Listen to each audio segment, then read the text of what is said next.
mo po. Sabi, sapagkat ang kautusan ng Espiritu, sa English yan, for the law of the Spirit, But take note, the word Spirit, capital S. Hindi ho yan Espiritu basta. Ano ba, ang mga angel ay spirit beings. Pero sila ay S. Small s. Tayong tao may espiritu din. Tayo binubuo ng kaluluwa, katawan at espiritu. Ang katawan ay panglupang kamalayan. Ito yung nagugutom. Ito yung nauuhaw. Ito yung nagkakasakit. Ito yung napapagod. Ito yung nanliligaw. Ito rin yung nababasted. Ano? Yan yung katawan. Yan ang kamalayan ng katawan. Ang kaluluwa, ito naman yung sarili. Ito yung walang nakikitang maganda kundi siya. Ito yung nagyayabang, ito yung hindi umaalis sa salmin.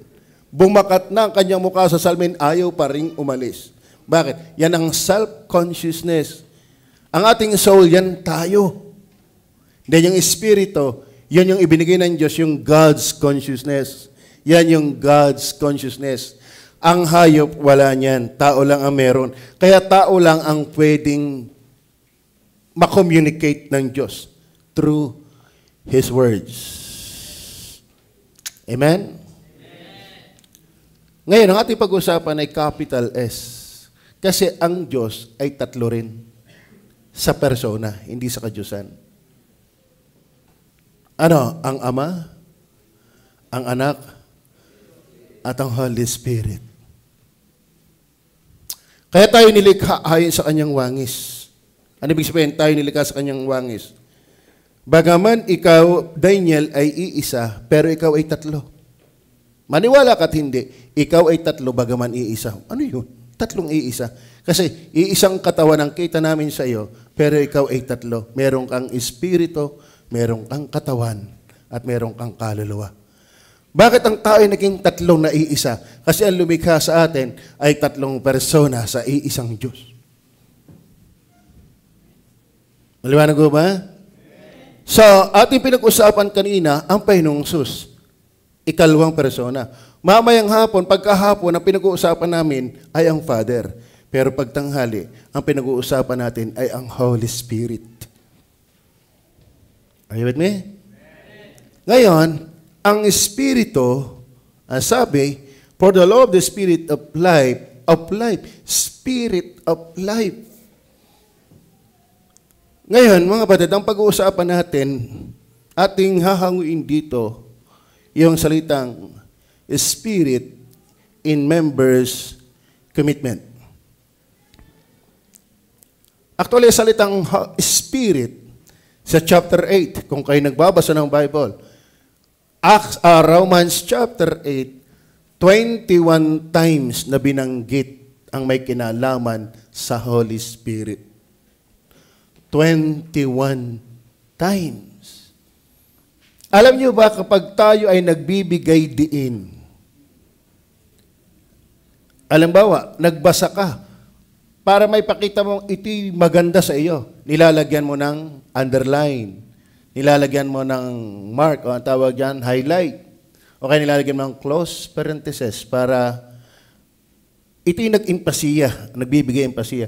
Sa Diyos, kapag siya'y nagbibigay diin sa katotohanan, inuulit-ulit niyang banggitin. Di ka tayo may pangusap para ikaw ay maging maniwala lang iyong kausap, nagkukrus ka pa eh. Ano? Text man. Ibig sabihin, para lang sabihin mo, hindi ka ng bobola. Nagsasabi ka ng totoo, nagpe-pex man ka eh. Tama ba? Sino nagawa niyan? Ang Biblia, para ay bigyan ng emphasis yung kanyang tinuturo, inuulit. Ay imagine, 21 times. In just one chapter 8 of Romans, at least 21 times, ang Holy Spirit na mention. Kaya ang sentro ng Romans chapter 8, ang idinidin talaga dyan, ay Holy Spirit.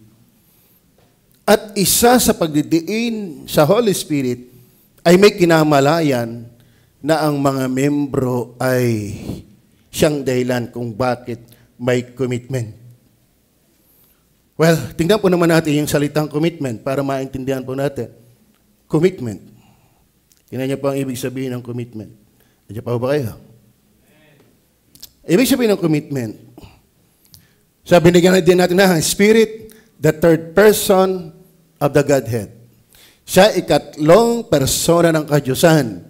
Iisa ang Diyos pero may tatlong iba't ibang persona na nagtataglay ng mga katangiang pang-Diyos lamang. Kaya hindi tatlong Diyos, tatlong persona sa iisang Diyos. Parang si Daniel, iisang Daniel, pero tatlo. Kaluluwa, katawan, at espiritu. Hindi tatlong Daniel, tatlong bahaging meron si Daniel. At kung wala kang kaluluwa, hindi ka Daniel.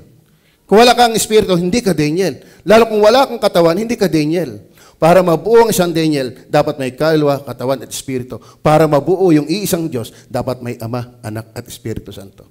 Alisin mo ang isa, walang Diyos. Klaro? Ngayon, ikatlong persona, pag-aaralan natin dito, ang kanyang sinulatan ay mga ligtas na mga taga-Roma. Na sila ang bawat ligtas, bumubuo yan ng katawan ni Kristo. Nais ko rin paalala sa inyo mga kapatid, ang tunay na iglesia ay hindi building. Itong nakikisamahan ito, itong lahat na nandito, ito ay simbahan, hindi iglesia. Ang iglesia ay yung mga taong may Holy Spirit. Are you with me? Ang iglesia ay yung mga ang kasalanan ay naalis dahil ng Mesaya. Ang iglesia ay binubuo ng mga taong pag namatay ay tiyak langit ang pupuntahan. So hindi gusali, hindi building, kundi mga taong tinitirahan ng Holy Spirit. Ngayon ang ating pag-usapan na tinitirahan ng Holy Spirit, yun ang magkakaroon ng commitment.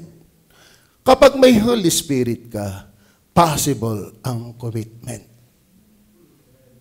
Are you with me? Maliwanag ko ba? When we say commitment, means a firm decision and dedication to stay faithful to a person. Ibig sabihin ng commitment, ito'y matibay na pasya at dedikasyon na manatiling magsikap na matapat sa persona. O sa iyong asawa man, pag ikinakasal, ikaw ay nangangako, kayo ba'y magsasama, habang nabubuhay sa hirap at ginawa, opo. Ikaw lalaki, opo. Ikaw babae, opo. So, ibig sabihin, kapag kayo nangangako, commitment hanggang pagtanda, kayo pa rin. Hindi yung kakakasal pa lang, mayroon na agad na iba. Hindi commitment yun. Kaya kayong mga playboy, bawas-bawasan nyo yan. Maraming playboy, wala naman chicks. Ano? Vice versa kayo mga playgirls, wag. Lalo kung Kristiyano ka. Pag Kristiyano ka, God will enable you to have a commitment. Amen? Ngayon, hindi lang ang commitment ay ginagamit sa asawa, sa trabaho, sa boss. Kayong mga empleyado ni Foreman, pwedeng i-apply natin yan. Dapat ang inyong commitment na kay Foreman. Tama ba? Ang aking asawa, ang commitment niya bilang ako'y asawa, ako. At ako din naman sa kanya, vice versa. Pero ang ating pag-uusapan na commitment ngayon ay sa Diyos. Ang pinakamataas na uri ng pagtataksil ay hindi sa asawa, hindi kay Foreman, sa Diyos. Klaro ba? Pag sinabing commitment, a firm decision. Kaya binata, pag mag-aasawa ka, be sure na yun talaga. Firm decision. Tama? And dedication. Ayaw ng Diyos ng ningas kugon. Ayaw ng Diyos na kasama mo habang maalwan, Pero pag mahirap, ikaw ay kanyang iiwanan. Ayaw ng Diyos niyan. Are you with me? Commitment means a firm decision and dedication to stay faithful to a person or purpose. Promise, o may pangako ka. Pag sinabi pangako mo, hindi dapat ito napapako. Dapat talagang ikaw ay may firm decision. Sabi mo sa iyong anak, anak, ako yalis, pagbalik ko, meron kang Lego. Yung pala nang dumating, siya'y naligo. Hindi Lego ang dala, naligo. Daddy, bit basa ka? Ayan na, ligo. Ako'y naligo. Alam mo, ang bata pa naman, pag pinangakuan mo yan, aasa-asa yan. Kaya huwag kang basta mangako sa Diyos. Amen. Dapat gawin natin yan. Praise the Lord. Kung hindi nga tayo nagiging maganda ang pagkatao sa kapwa dahil hindi tayo tapat sa ating pangako, lalo pa kaya sa Diyos. Tama ba? Tama ba? Na? So, kaya ang commitment, ito is steadfast loyalty, consistent action. Pag sinabing commitment, consistent action. Ang idea, ako'y nangako sa Diyos na ako'y sisimba lagi. Eh di sisimba ka lagi. Commitment mo yan eh. Di ka? Sabi mo sa iyong asawa, ikaw ay mamahalin kong palagi. Eh di bugbugin mo lagi. Mahalin mo lagi. Bakit? Nangako ka eh. Mamahalin kita. Eh di mamahalin mo yun. Tama ba? Kaya kayo mga babae, huwag kayo masyadong lagi nakatingin sa pogi. Iilang kami niyan. Ha? Ang inyong hanapin muna sa lalaki, tapat. May commitment. Vice versa sa mga babae, ganun din. Hindi yung lahat ay katsika. Hindi lahat ay kakindatan. Nako, what a hell. Ayaw ba, sabihin ko sa inyo, ang pag-asawa ay hindi katulad ng nagsubo ng kanin na pag mainit ay pwede mong iluwa. Sabi ng matatanda, di ka? Yan ay pag kinain mo, maghahanap ka pa ng pang-ulam. Wala. Commitment till death. Do your part. Oh, ba't yung iba hindi makasabay? Parang nagtataka sila na agad kayo ah. Yeah? Amen? Parang dalang natin makakita ng golden wedding. Napakadalang na, no? Pero kung may ganyan sa tao, sana ganyan din sa Diyos. Ayaw ng Diyos na ang pagmamahal ay sa simula lamang. Hanggat ang asawa ko'y sexy, I love you. Pero ngayon, butete, I hate you. Sagyang nababago ang hugis ng katawan. Ay, paano hindi mangyayari? 18 ang inianak mo. Maghahanap ka pa ng kaseksihan. Kung ikaw naman, lalaking makapaghanap. Alam, may mukhang PJA, mukhang Max Alvarado naman. Dapat ang commitment, consistent action, not just words. Commitment is consistent action, not just words. Hindi ika nakakabusog ang salita. Kaya kayo, mga chicks, mga dalagang nagagandahan, huwag kayong masisilaw sa salita. Magaling pa naman dito mga lalaki, ang galing magsalita. Napapansin kong naganda kaya lata. Naganda kaya lalo ah. Pwede kang isama kitang kakain. Ikaw ang kakainin yan.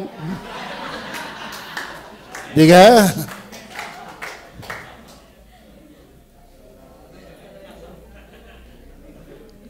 Ayaw ng Diyos na ang galing mo lang magsalita, pero hindi consistent sa action. Ang commitment, consistent sa action, not just in words.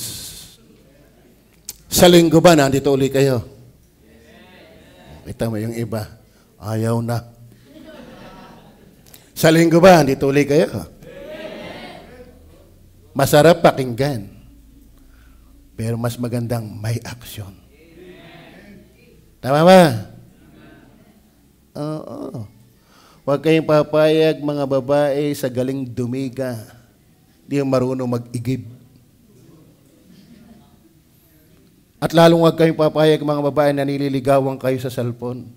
May tahanan kayo, hayaan mong pumunta doon. Sama na nga lalaki, liligawan ka pa sa cellphone. Magpa-pogi points man lamang.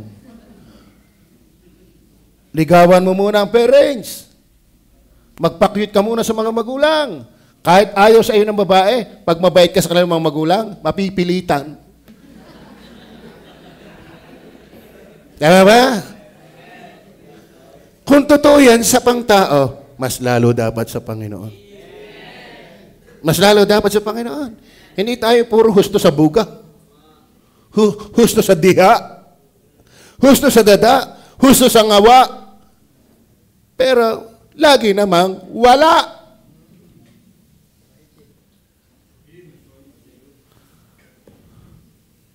Nakakalungkot. Are you listening? Ngayon, 21 times ang Holy Spirit binanggit. Sa ating pag-uusap, siya ang magbibigay talaga. Siya yung source of genuine commitment. He will enable us to become a committed person. Kaya laro lang ang salita sa maraming tao kasi walang Holy Spirit ang kanyang buhay. O kaya naman, hindi siya nabubuhay sa Holy Spirit. Magsimula na tayo. Number 1, ang Holy Spirit ang may kinalaman sa commitment. Sabi natin talatang binasa, for the law of the Spirit of life, the Spirit of life, teaches that the true Christian living and commitment come not from human strength, but from the Holy Spirit's power. The law of the Spirit of life means the Holy Spirit produces spiritual life in a believer. Commitment begins with new life from the Spirit. So, ano ibig sabihin?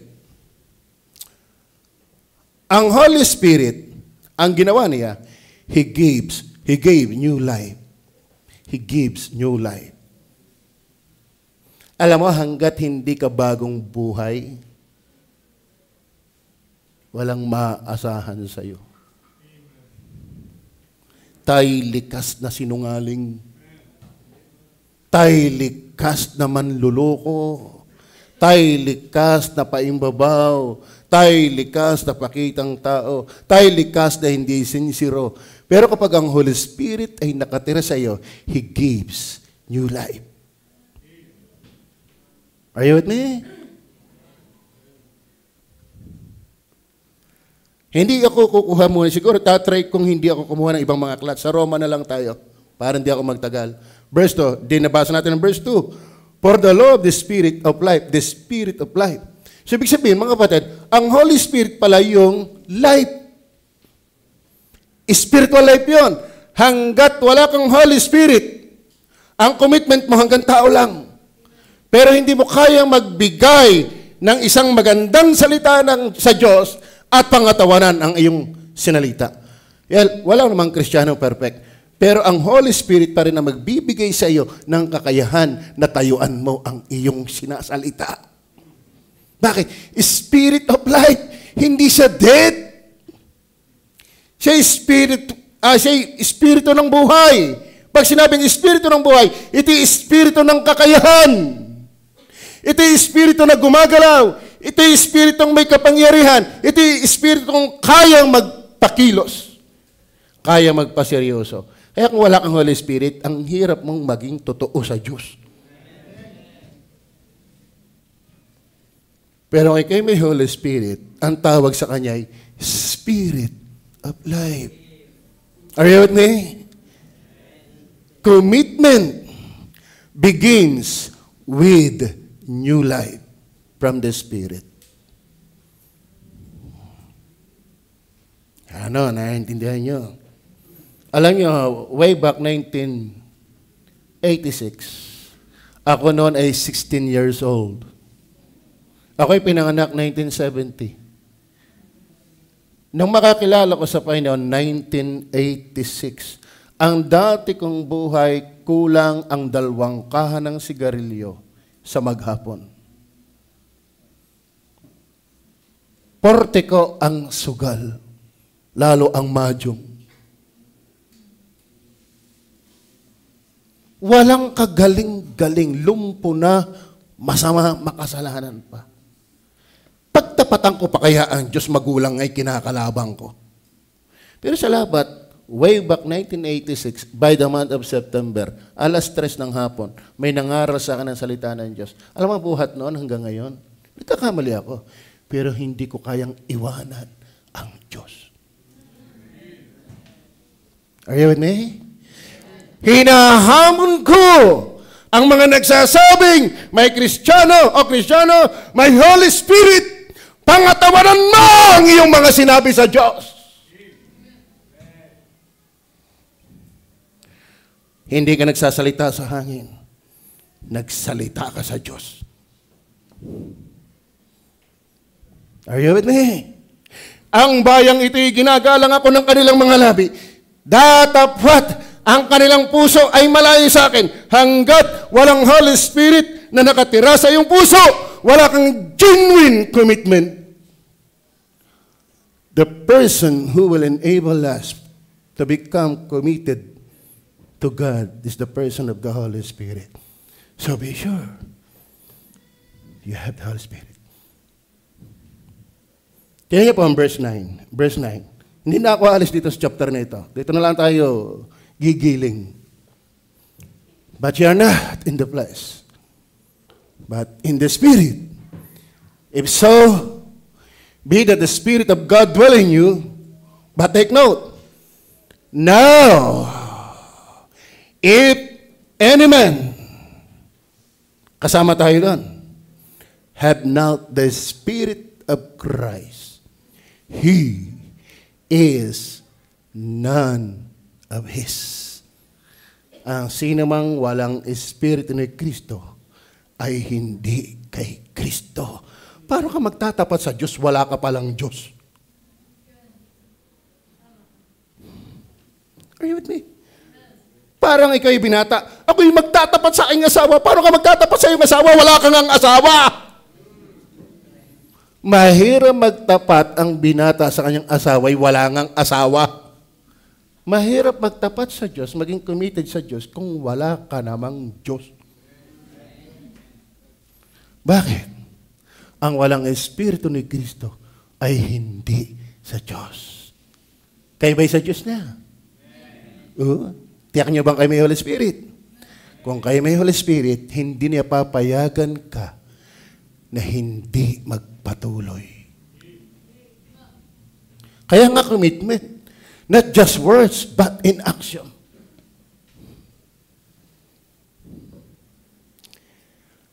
At siya ay magbibigay ng kakayanan. Kaya nga, sabi ko sa inyo, ang mundo, gusto rin naman magbago eh. Gusto kong bumait, pero di ko magawa. Bakit? Gusto magbago, pero hindi magawa. Hindi mo kaya pag walang Holy Spirit. Are you listening?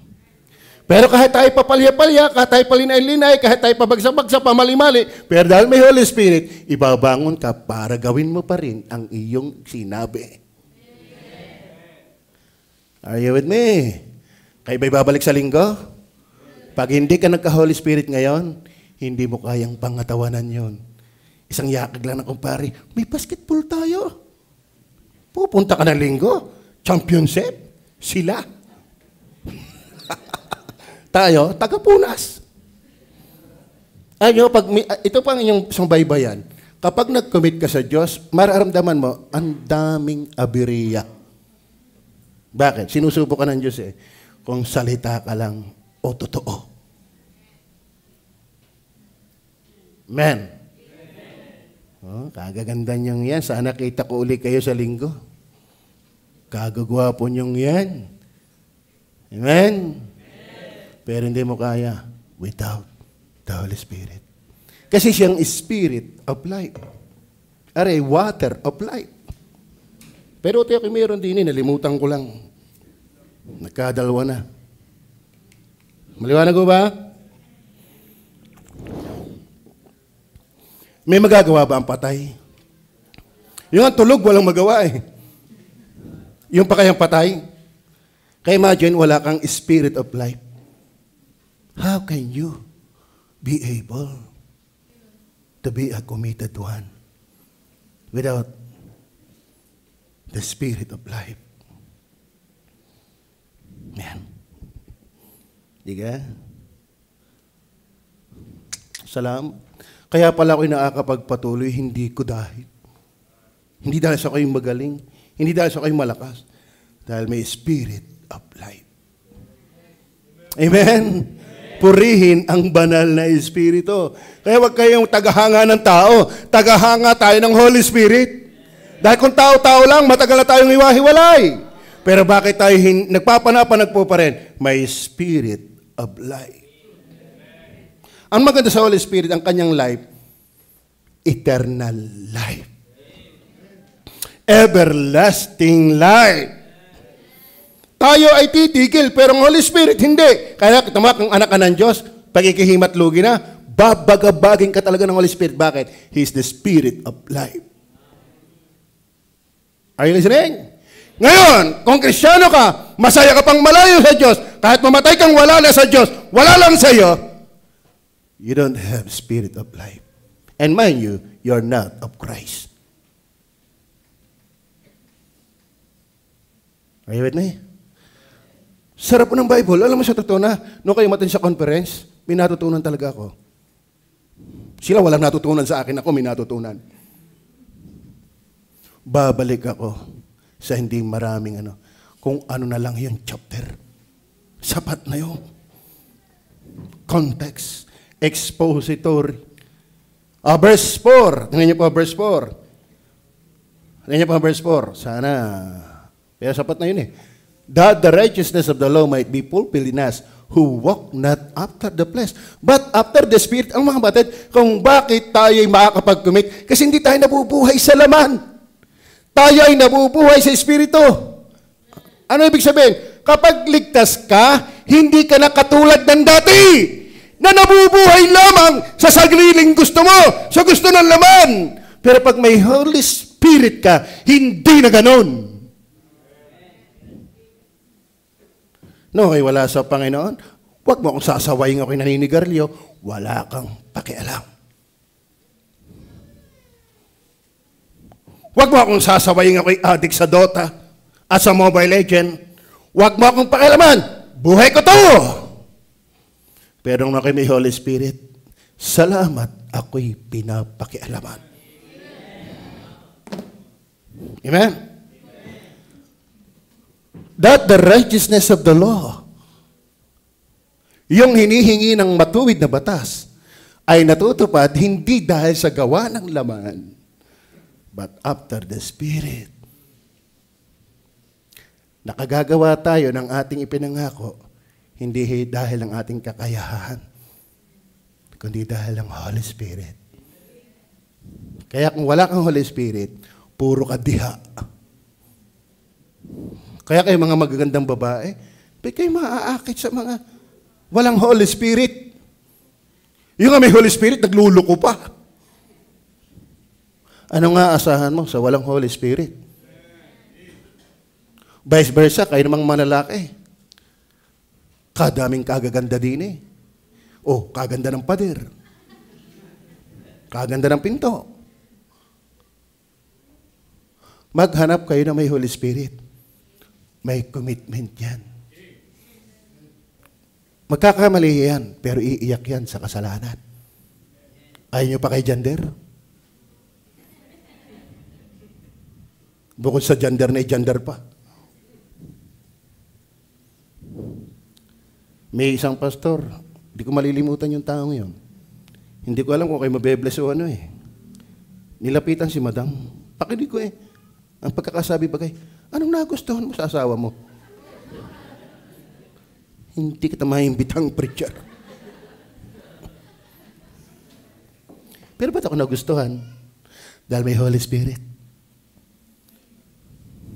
Magkamali man ang may Holy Spirit, hindi yan mabubuhay sa mali. Pero magpakagaling-galing mo ng dumiskarte kung wala kang Holy Spirit, paimbabaw lang yan. Are you listening? Are you listening? Nakakaintindihan ba tayo? Kaya, tignan nyo ha, ang ating pamagat, ano nga yung pamagat natin? Kaya may Holy Spirit. Naku, mahirap asahan ang mga membrong magtapat. So, totoo na. Ano ba ang commitment? Hindi lang yan sa simula. Kayo may payag mag-asawa? Kayo mag-asawa? Talagang mahalang-mahalan. Nung nagliligawan. Ang mga bituin sa langit ay aking susungkitin. Sa pulsura ng iyong bahay, aking ibibigay. Nasagot ng babae, yung ang dumi mo sa kuko, hindi mo maalis. Yung pa kayang bituin sa langit ng iyong masungkit. Hindi ka? Sa galing magmakata, ay makata eh. Husay tumulay, makata eh. Amen? Members, if you have the Holy Spirit, God enable you to become committed. Not by our might, nor by our power, but by the Spirit of the Lord. Tama? Nang hina ka, saan ka man magpunta, babalik ka rin. Babalik, baby! Babalik ka rin. Pag may Holy Spirit ka, siyang tutulong sa'yo. Pag laman, hindi mo kaya. Pero pag may Holy Spirit, kaya. Sino ka hindi nang hina? Lahat tayo. Pero salamat, ang Holy Spirit ang malakas. The Spirit of light! Not the spirit of Satan, not the spirit of the world, but the Spirit of life. If you are being indwelled by the Holy Spirit, you are able to become committed. Hindi makited, committed. Kaya mga nabautismuhan, makakapagpatuloy ka hindi dahil ng lakas mo, dahil ng Holy Spirit na nakatira sa iyo. Spirit in members' commitment. Kasi lahat naman ng membro ng church, para maging totoong membro, hindi lang nabautismuhan, may Holy Spirit. Tapos na tayo doon. Bagaman marami pang talata, dadami eh. Pero sarap, di kaya? Kaya pala ako natagal, dami-dami ko pinapatulang aklat, sapat na isang chapter. Hindi mang Bible study, preaching. Tama ba? Naiintindihan mo ba? Sino sa inyo ang may Holy Spirit na? May Holy Spirit na kayo. Si Rani. O, alam niyo, isa sa palatandaan ng Holy Spirit, nagawa ang Holy Spirit para mag-akay ng kaluluwa. Tayo niyo si Brother Rani, nanyayahan mga tagasan padre. Tagapadre. Pwede bang pakitas ang kamay ng mga nanyayahan ni Brother Rani? O, palakpakan natin. Ay kung lahat ay katulad ng Rani, at kay puno na rin yun. Meron ba doon tao sa kabila? Meron? Marami? Ilan? May 10,000, may 3,000. Ay ngayon, kung itong mga Padre Garcia ay, abay, maganda pala doon ang preaching. Bukod sa preaching ay maganda. Pugi! Yung mga membro. Kaya ba natutuwa sa preaching? Matapang pero nakakatuwa. Salita talaga ng Diyos. Magyayakag yan. Oh, ay kung madoble yung mga bisita ni Rani. Ay pa taga Balete, tagas nga kami ng mga taga Balete natin. Bagaman ilan sila, pero at least, andito sila. Huwag kayong madiscourage. Yung ang isang bisita ay malaking bagay. Ayun pa kayang 11. Ay lalo naman ito, ilan kayo? Taga Padre Garcia. 34. Ukalain mo 34. 11 plus 34. 2. Ganun ako. Ang tagal kong pinag-aralan yan. Baka akala nyo. Tagal kong pinag-aralan yan. Di nga? Ay, sino pa ang bisita dito? Sino pa ang first time visitors natin? Second time. Okay, aside from Padre Garcia, Balete, meron pa tayong mga bagong bisita dito. Ayan. Yung mga nag-invite na naka-attend ngayon. Pakita yung nga yung mga nag-invite na naka-attend ngayon. Yung mga nag-invite. Tayo po. Yung mga nag-invite, Brother Rani, pakitayo ka, pangunahan mo sila. Ayan. Si Mami, si Eric, si Kevin, si Tintin, si Kevin. Rin ang Panginoon.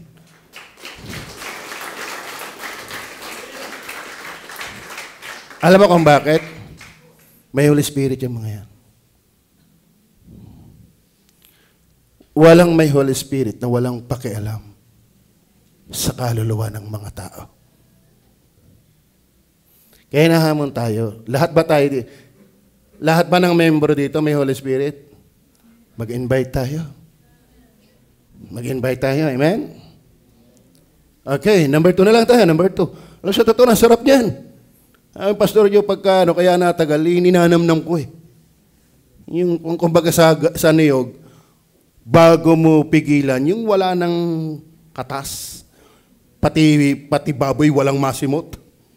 Pati guyam, wala nang masipsip. Bakit? Yung piniga mo na, ay pinadaan pa sa ngipin. Alam mo kung bakit ito masarap ang ginataan? Hindi sa kamay nadaan. Dito. Magaling niyang ngumata ng diyog. Di lalo nung panahong buo-buo pa ang aking ngipin. Hindi, biro lang ang ating kakainin may ginataan. Ang ngumuyaya ang tatay at si Rani. Marami pang bagaso yan. Okay, number 2. Not only He gives new life for us to become committed. The Spirit of life. The Spirit of life. Yun, tandaan niyo yun. The Spirit of life. May buhay ang Holy Spirit para hindi ka tulungan. Sino dito nang hina? Sino dito yung nag-backslide? Sino dito yung nawala? Pero bakit nandito ka uli? Because of the Spirit. The Spirit of life. Number 2, not only He gives new life, He generates a willing heart. He generates a willing heart. Ano ibig sabihin? Kasi may mga pagkapanahon, kahit tayo may Holy Spirit, pero malakas ang hila ng laman. At kapag tayo nagkasala, nakagawa ng mali, naaalayo sa Diyos, binubuhay uli ng Diyos ang puso para maging willing. Tingnan Roma 8 verse 5. Andiyan pa ba kayo? Romans 8 verse 5. For they that are, pwede na Tagalogin. Sapagkat ang mga ayon sa laman, tayong lahat kahit mga Kristiyano, may laman pa tayo. Kaya tayo nangihina. Merong isang mangyan. Alam niyo ba yung mangyan? Naligtas yung mangyan. Nanampalataya kay Kristo, nagsisi ng kasalanan, naligtas.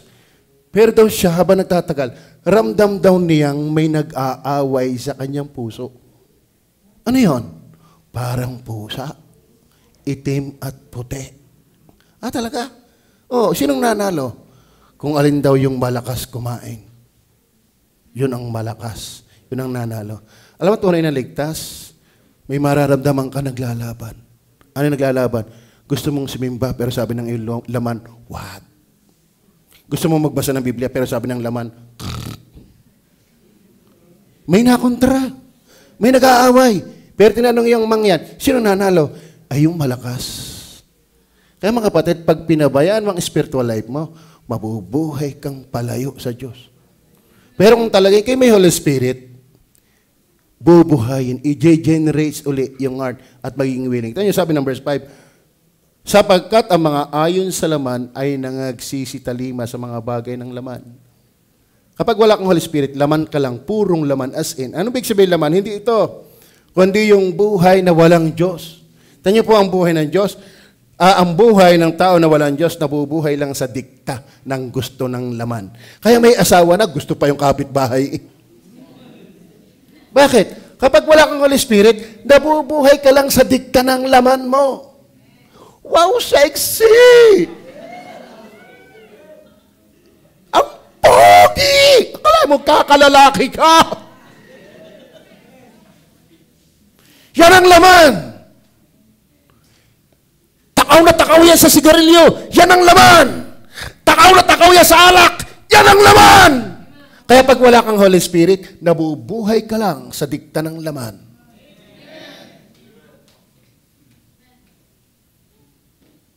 Kaya yung nabubuhay sa laman na walang takot sa Diyos, walang Holy Spirit yan.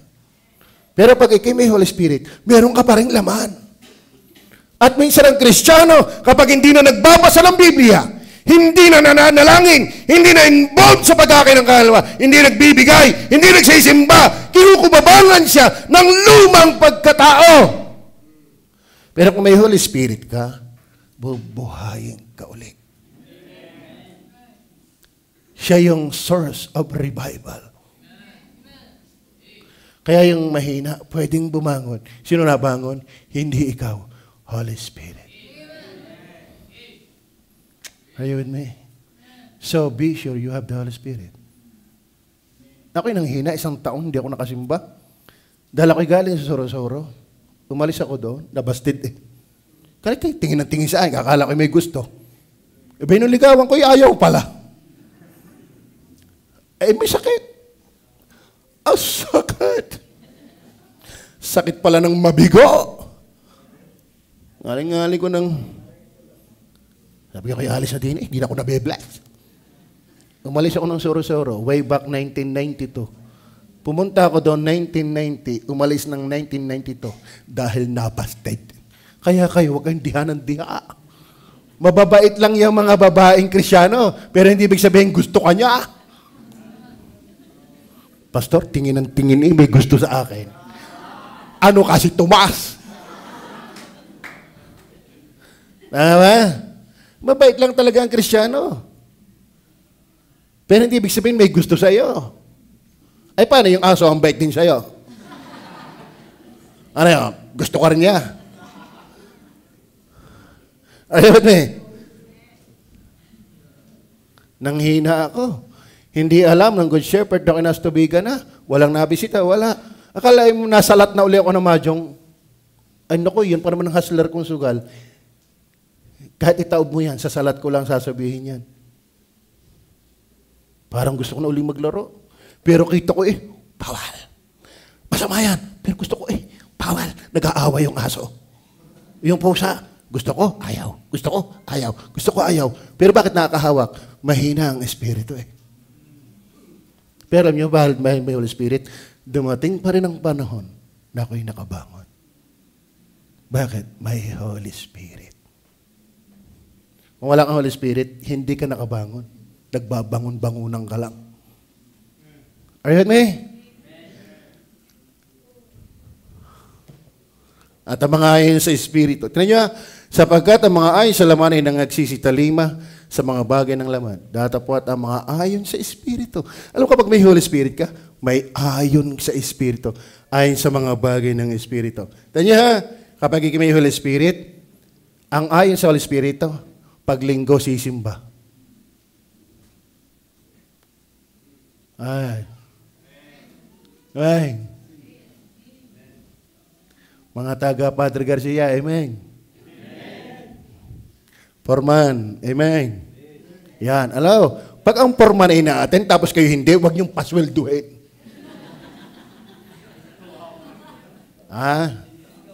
Hindi, biro lang. Pero totohanin niyo. Yeah. Kaya taga-Balete, kung kayo may Holy Spirit, aayon kayo sa Holy Spirit. Ang may Holy Spirit, aayon. Alam mo yung aayon, hindi sasalungat. Hindi kukontra, hindi lalaban. Aayon. Okay, number 3 na tayo. Sarap ay. Kasi lang oras. Hindi ko kalampi. Pag pinatulang ko lahat, akala mo, katuwa diga, ipinapangako ko sa inyo, mula ngayon ako'y magbabait na. Kung saan chapter ako kumuha, doon na din lang ako pupunta.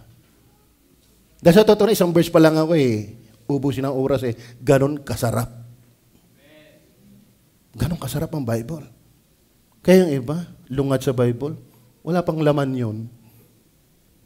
Are you with me? Number 3, not only He gives new life, He generates a willing heart. Number 3, He grants us freedom from sin's power. Ano mga kapatid, tayo nagkakamali lang, pero hindi na tayo alipin ng kasalanan sa pamamagitan ng banal na Espiritu. Kaya nating mabuhay ng tama dahil hindi na tayo alipin ng mali. Naintindihan niyo ba yan? Kaya tayo ay pwedeng mabuhay committed sa gawaing tama, committed hindi lang husto sa salita, kundi pangangatawanan. Bakit? Tayo hindi na alipin ng kasinungalingan. Hindi na tayo alipin ng ating kahapon. Hindi na tayo alipin ni Satanas. Hindi na tayo alipin ng kasalanan. Pag may Holy Spirit, ganun yun. Amen. Verse 2. Balik tayo sa verse 2. Hindi ko napapatulan yung ibang talata. Sapagkat ang kautusan ng Espiritu ng buhay na kay Kristo Jesus ay pinalaya ako. Alam niyo yung salitang nakalaya? Kalag. Parang manok na nakatambang. Di ka? Ikot na lang ng ikot yung lamok. Lamok. Yung manok, umiikot na lang. Nakakita ng inahin, hindi mababahan. Bakit? Nakatali. Tama? Ang daming kitang tuka, mga palakan tubigan. Gustong-gusto pa naman ng mga tandang na manok yan. Pero hindi siya makatuka, bakit? Nakatambang. Alam niyo mga kapatid, tayo tinambang ni Satanas sa kasalanan. Gusto na nating alisin ang barik. Gusto na nating alisin ang immorality. Gusto nating alisin ang sigarilyo, ang sugal, ang bisyo. Pero hindi tayo makaalis. Bakit? Nakatambang tayo. Gapos tayo. Pero salamat sa Holy Spirit. Pag may Holy Spirit ka, ano sabi diyan? Pinalaya ako. Saan? Sa kautusan ng kasalanan. Pag sinabi sa inong pare, shut mo na. Pinalaya na ako. Konti lang.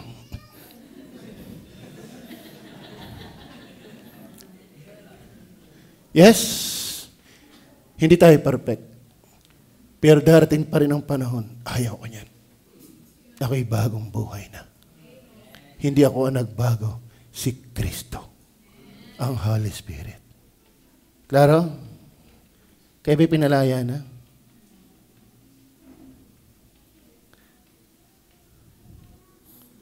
Alam mo, ang makakasakay ng masaya sa pagiging alipin ay yung minsang yung pinalaya ay yung mga naging alipin. Meron tayong Bible study sa bilangguan. 11 ang nabautismo doon? 14. At alam niyo ba, meron tayo doon ang pangalay Tito. Nasa Bible yun Tito. Siya ay nagbabasa ng Bible. Nakakilala sa Panginoon. Gusto niyang lumaya at magpapastor siya paglaya. Papasok sa Bible school. Pero hanggat hindi nagiging totoo yun, siya'y lungkot na lungkot. Siguro makalaya lang talaga yun, ang saya-saya. Di ka? Di ka? Ngayon, ang sarap na ikipinalaya na sa kasalanan dahil ng Holy Spirit.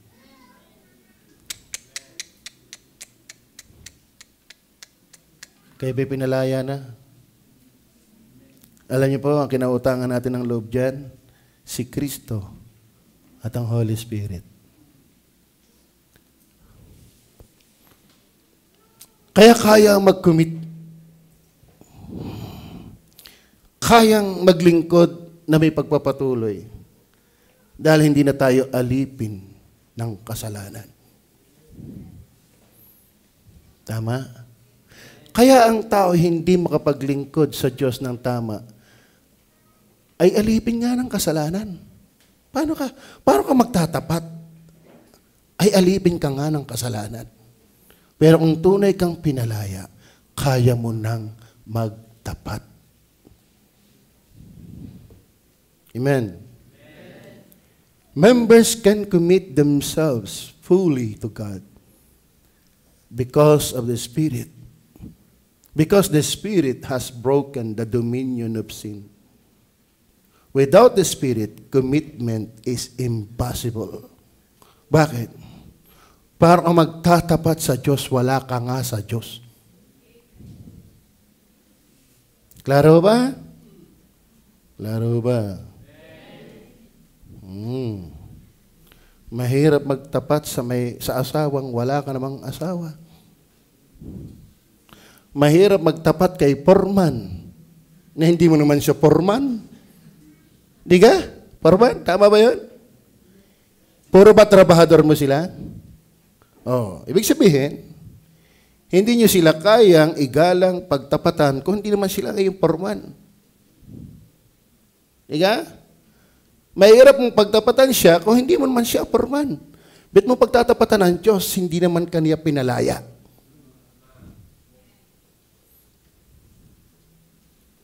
Kaya kung ikaw ay pinalaya, bakit hindi ka maglilingkod? Yun ang tanong.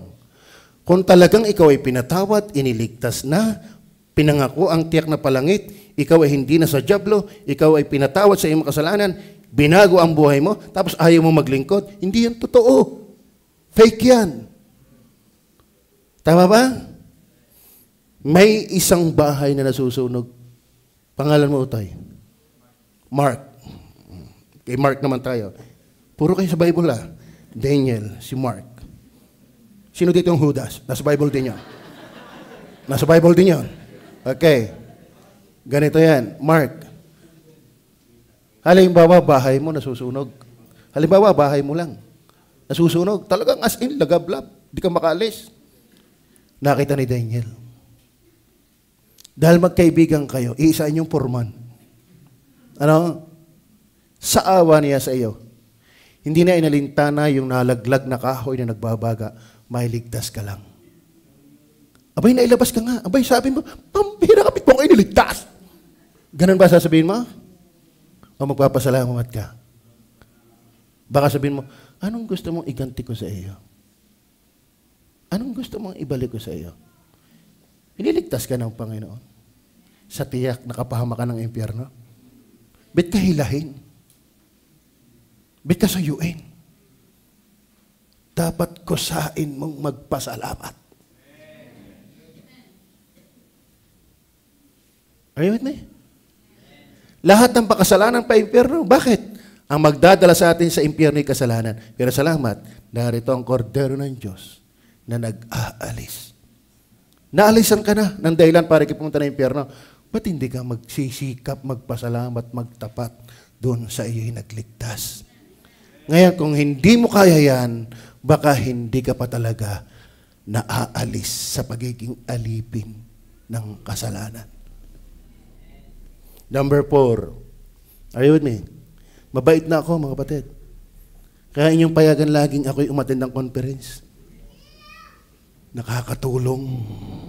Amen? Number 4. Verse 4. Ano sabi ng Bible?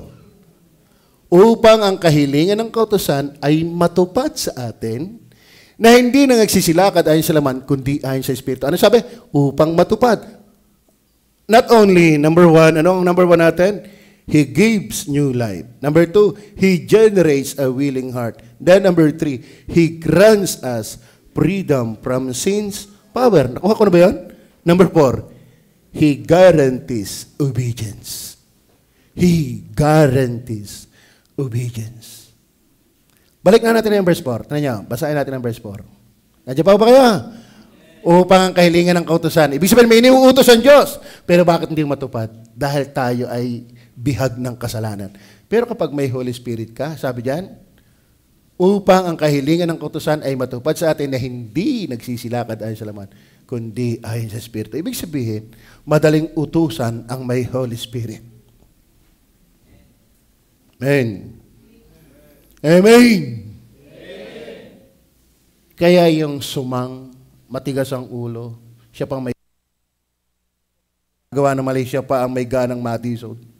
Siya pa ang nagmumukmuk, siya pa ang nagmamatpaul, siya pa kung ano-anong sinasabi, mahiya ka sa iyong kalis. Kung may Holy Spirit ka, magpasalamat kang tinutuwid. Are you with me? Are you with me? Ito usapang Diyos. Hindi ito tao-tao. At kung ako naman sa inyo,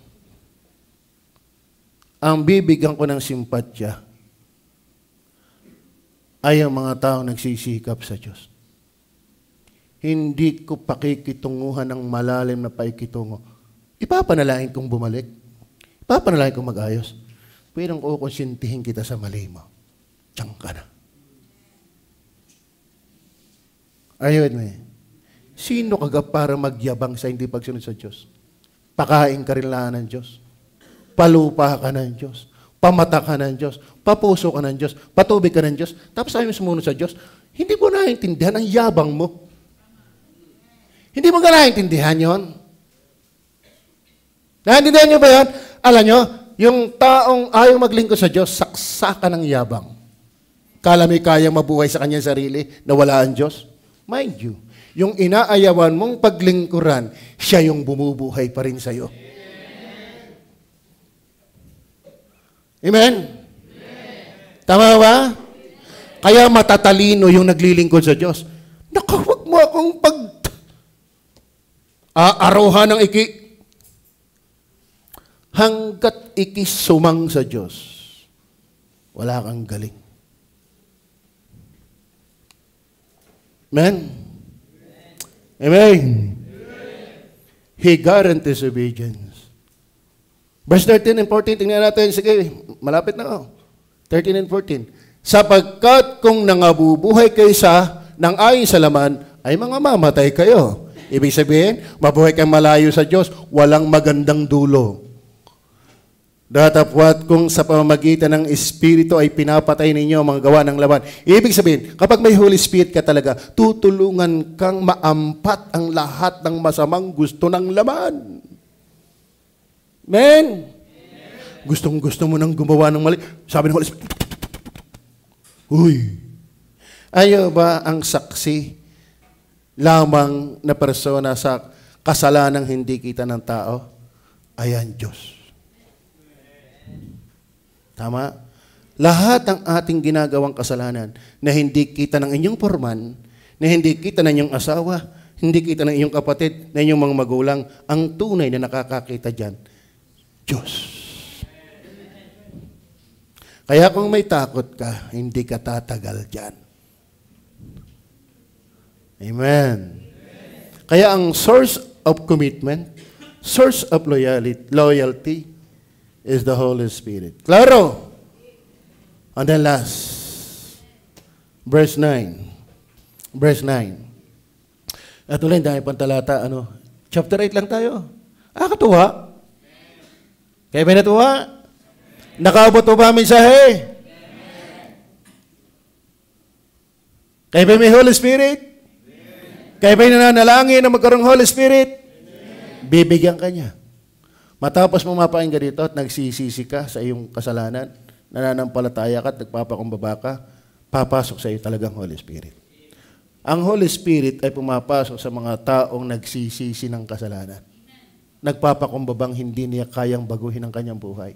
Nagpapakumbabang hindi niya kayang baguhin ang kanyang buhay. Nagpapakumbabang hindi niya kayang iligtas ang kanyang sarili. Ang Holy Spirit ipapasok. At pag siya'y pumasok, mga kapatid, siya na ang source ng iyong kakayahan, the Spirit of life, para kahit paano ay makapagpatuloy. Klaro? Verse 9, datapwat kayo'y wala sa laman, kundi nasa Espiritu. Kung gayo'y tumitira sa inyo ang Espiritu ng Diyos. Tumitira ba sa inyo ang Espiritu ng Diyos? Datapwat kung sino may walang Espiritu ni Kristo siya hindi sa Kanya. Then verse 10. Kung tumitira ang Holy Spirit sa inyo, at kung si Kristo nasa inyo, ang katawan ay patay dahil sa kasalanan. Datapwat ang Espiritu ay buhay dahil sa katwiran. Verse 11. Ngunit, kung ang Espiritu rin, yung bumuhay na mag-uli kay Jesus, ay tumira sa inyo, ang bumuhay na mag-uli kay Kristo Jesus sa mga patay, ay magbibigay buhay naman. Siya yung nagbibigay buhay naman sa inyong mga katawan may kamatayan sa pamagitan ng kanyang Espiritu na tumitira sa inyo. Ano ibig sabihin? Itong lumang pagkatao, itong katawang ito, siya rin ang mag-guide.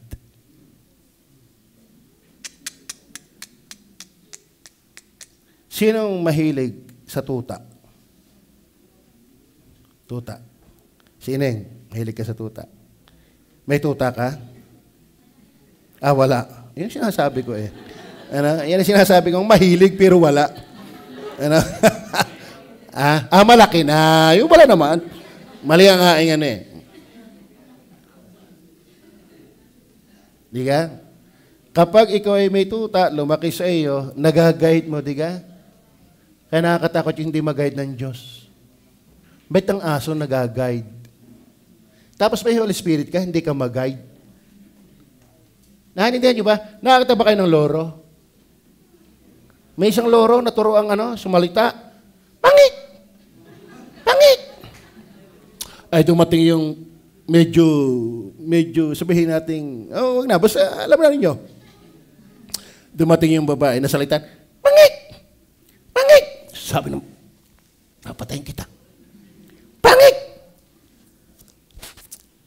Sabi, alam mo, pag ako'y bumalik dito at ganyan pa rin ang bibig mo, ipipirito ko. Ay bumalik uli. Sabi ng loro, alam mo na! Alam mo na! At least hindi ba sinabi pangit, alam mo na! Kala mo yung loro natuturuan? Di ka? Ang loro natuturuan? Tapos tao ka, hindi ka maturuan ng Diyos? May Holy Spirit ka, hindi ka maturuan ng Diyos? Sinungaling. Alam mo na! Kung ang aso natuturuan, kung yung buhaya natuturuan, kung yung pusa natuturuan, sukdulang ahas nga natuturuan, tapos tao ka, may Holy Spirit ka, di ka maturuan, problemang malaki yan. Klaro ba? Sabi ba ng Diyos, babalik kayo sa linggo? Ba, naimin ang porman, dapat kayo naimin din. Pakinig kayo, umimin ang porman, amen, ibig sabihin, dala kayo. Magdadagdag pa kayo kahit tayo bumili ng bus. Okay, mga taga-Balete. Mga taga-Balete. Naintindihan niyo ba ang mensahe ng Diyos? Alam mo, dito ka magtatapos. Sampal sa atin yun. Natuturoan ng hayop, tapos tayo tao hindi. Di ba? Di ka, taga Padre Garcia? Tama ba yung sinasabi ng Bible? Yes. Tama ba, taga Disabled Baptist Church? Yes. Lahat na nandito, tama ba? Yes. Malaki ba tama ko?